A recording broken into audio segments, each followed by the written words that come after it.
ईरा से बेहद मोहब्बत करता था, लेकिन ईरा कभी उसकी मोहब्बत को समझ न सकी।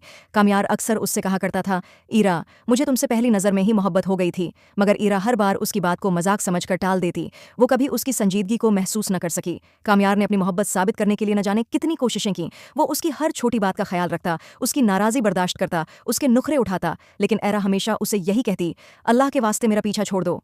ये अल्फाज कामयार के दिल को तोड़ देते, मगर फिर भी वो खामोशी से सब बर्दाश्त कर लेता, क्योंकि उसकी मोहब्बत सच्ची थी। यहाँ तक कि एक दिन कामयार ने ईरा को अपनी दादी से भी मिलवाया।